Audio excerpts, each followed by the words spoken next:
नमस्कार. आसावरीज किचनमध्ये आपले स्वागत आहे. आज आपण पाहणार आहोत व्हेज सँडविच अत्यंत सोप्या पद्धतीने कसे बनवायचे. त्यासाठी सर्वप्रथम ग्रीन चटणी बनवून घेऊ. ग्रीन चटणीसाठी पुदिना पाने 1 कप घ्या. कोथिंबीर 1 कप घ्या, म्हणजे पुदिना पाने आणि कोथिंबीर समप्रमाणात घ्या. हिरवी मिरची आपल्या चवीप्रमाणे, जसे की 2, 3 किंवा 4, 5 घेतल्या तरीही चालतील. 1 इंच आले, 8 ते 10 लसूण पाकळ्या घ्या. लिंबूचा रस 2 टेबलस्पून घ्या. मिक्सर करायच्या पूर्वीच लिंबूचा रस घाला, जेणेकरून आपली हिरवीगार चटणी तयार होईल. धने जिरे पूड अर्धा टीस्पून, उपवासाचे मीठ पाव टीस्पून, साधे मीठ अर्धा टीस्पून घ्या आणि मिक्सरला छानसं वाटून घ्या. आता यामध्ये अर्धा कप पाणी टाकून पुन्हा एकदा छानसं वाटून घ्या. ग्रीन चटणी तयार.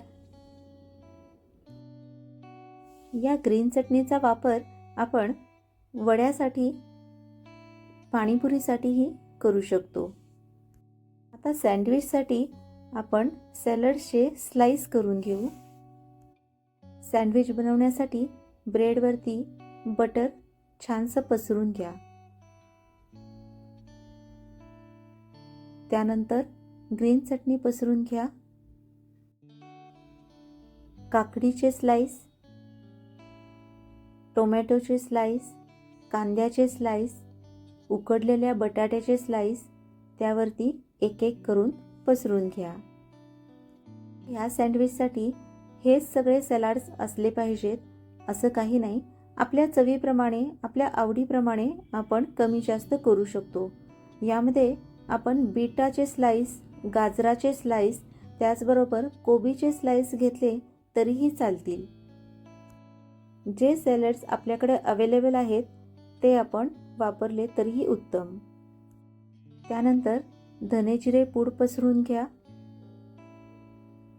त्याचबरोबर चाट मसाला भुरभुरा.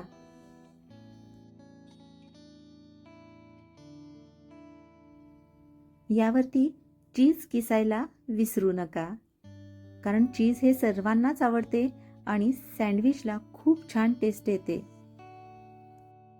आता आणखी एक ब्रेड घ्या. त्याच्यावरती पुन्हा बटर व्यवस्थित पसरून घ्या. त्यानंतर ग्रीन चटणीही पसरून घ्या. व्हेज सँडविच तयार. आपल्याला हव्या त्या आकारामध्ये सँडविच कट करून घ्या. स्लाइस कट करून झाले की वरूनही थोडे चीज किसून घ्या. अशा प्रकारे आपल्याकडे जे सॅलड्स अवेलेबल आहेत त्यामध्ये आपण घरच्या घरी हेल्दी असे सँडविच बनवू शकता.